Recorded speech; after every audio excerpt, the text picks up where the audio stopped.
इस वीडियो में प्रस्तुत जानकारी केवल शैक्षिक उद्देश्यों के लिए है। यह पेशेवर चिकित्सा सलाह, निदान या उपचार का विकल्प नहीं है। किसी भी प्रश्न के लिए हमेशा अपने चिकित्सक या अन्य योग्य स्वास्थ्य प्रदाता की सलाह लें। इस वीडियो में प्रस्तुत जानकारी के कारण कभी भी पेशेवर चिकित्सा सलाह की उपेक्षा न करें या सलाह लेने में देरी न करें। इस वीडियो में दी गई किसी भी जानकारी पर निर्भरता पूरी तरह से आपके अपने जोखिम पर है। नमस्कार, त्रिशला फाउंडेशन के YouTube चैनल में आप सभी का स्वागत है।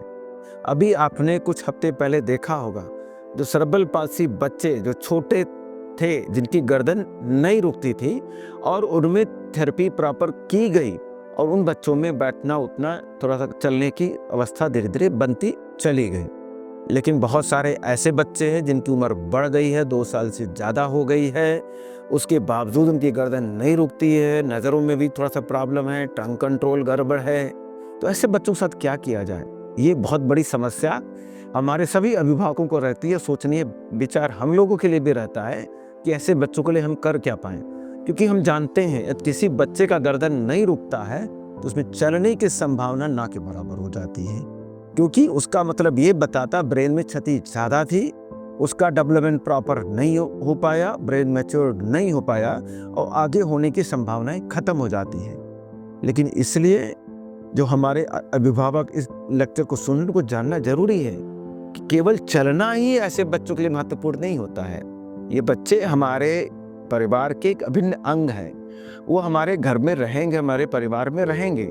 उनको कैसे बेहतर बनाया जाए और उनकी कौन कौन सी और क्षमता है जिनको विकसित किया जाए।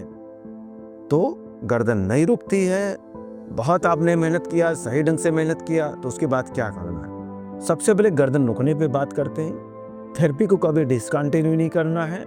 बहुत सारी प्लेफुल एक्टिविटीज़ हैं, खिलौने हैं, आंखों के सामने दिखाने हैं, टमी टाइम एक्टिविटीज़ करानी है, सिटिंग करानी है, बातें करना है और फ्रंट में रह करके आई टू आई कांटेक्ट बढ़ाना है। इससे बेहतर होते हैं, ज़रूर होते हैं। नॉर्मल नहीं हो पाएगा लेकिन कुछ मिनट तक वो कंट्रोल कर ले जाते हैं। उसके अलावा जिन बच्चों में टंग कंट्रोल भी गड़बड़ है, उनको होल स्पाइन का एक ब्रेस दिया जाता है और सर्वाइकल कॉलर का सपोर्ट भी दिया जाता है।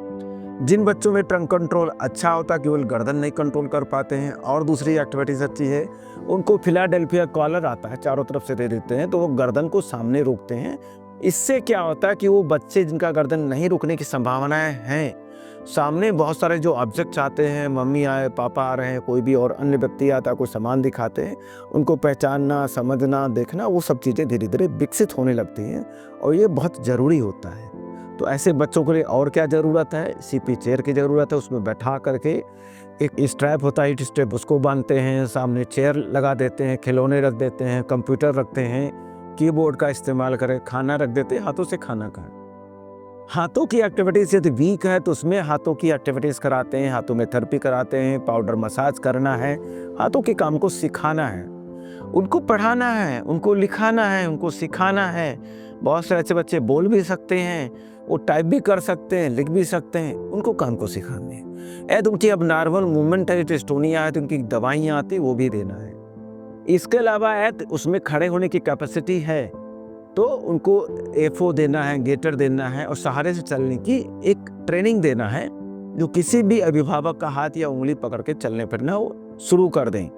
और कोशिश करनी है कि बिस्तर पे पलटना, घोड़ा बनना, बिस्तर से उतरना, बिस्तर पे चढ़ना, जमीन पे खसक करके टॉयलेट चले जाना, उन चीज़ों के बारे में उनको ट्रेनिंग दिया जाए तो वो उनके लिए बहुत महत्वपूर्ण होता है। और ट्रेनिंग इस बात की भी ज़रूरत होती है कि उनको यदि कोई समस्या आती है, मेडिकली हो, फिजिकली हो, कोई रिक्वायरमेंट है, टॉयलेट जाना है, खाना पीना खाना, क्या उनकी पसंद है, बाहर जाना है, तो वो अपनी अभिव्यक्ति को वो अपना बता पाए अपने अभिभावक को या घर में जो भी रोग हैं, जिससे उनकी समस्याओं का निदान हो सके। तो इन सभी चीज़ों पर हमें ध्यान देते हैं तो ऐसे बच्चों का भविष्य अच्छा हो सकता है। इन बच्चों को पढ़ाई लिखाई से भी दूर नहीं रखना है, उनको सामने लेके आना है। इसमें इतनी प्रॉब्लम, इसकी थेरेपी भी करानी है, स्पेशल एजुकेशन भी करानी है। ऐसे बच्चों का ग्रुप बनाना है, इसी एज ग्रुप के, उसी ग्रुप में वो बच्चे आपस में बैठे चैटिंग करें, बातें करें तो उनका डेवलपमेंट अच्छा रहेगा। उनको हर सोशल फंक्शन में उनको लेके जाना है, पार्टिसिपेट कराना है। तो ये सब चीज़ें करते हैं तो ऐसे बच्चे भी समाज में जुड़ पाते हैं, एक परिवार का एक अच्छा हिस्सा बन पाते हैं और कुछ काम करने लायक बन सकते हैं। तो चलिए आज इस वीडियो में देखते हैं कुछ एग्जाम्पल जिनके बारे में आप खुद सोचेंगे, जिनकी गर्दन नहीं रुकती है, उसके बावजूद उनमें बैठना, पलटना, चीज़ों को समझना, हाथों से खाना खा लेना, पढ़ना लिखना, कुछ आया है, कुछ में नहीं आया, कुछ में अभी भी कोशिश जारी है। चलिए कुछ एग्जाम्पल हम इस वीडियो में देखते हैं।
अभी आप लोगों ने देखा इस वीडियो में जिनकी गर्दन नहीं रुकती थी, लेकिन गर्दन ना रुकने के बावजूद हमारे अभिभावकों ने मेहनत किया और आज वो इस अवस्था में है, अभिभावकों ने ट्रेनिंग ले ली कि घर पे जा करके उनको कैसे मैनेज करना है और अन्य मेडिकल चिकित्सीय समस्याओं से बचा के कैसे रखना है, उनको परिवार के लोगों के साथ कैसे जोड़ना है, कैसे वो अपनी चीज़ों को अभिव्यक्ति को बता पाए, उन चीज़ों के बारे में उनको जानकारी मिली।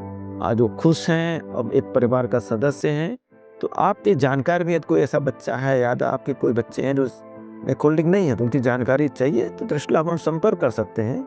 हम लोग यहाँ तैयार हैं गाइड करने के लिए। लेकिन ये आपको अवश्य जानना चाहिए कि गर्दन नहीं रुकती है तो ऐसे बच्चों में चलना अपने पैरों के सहारे ना के बराबर होता है। हाँ, चमत्कार होते हैं, वो हुए भी हैं। बहुत बहुत धन्यवाद।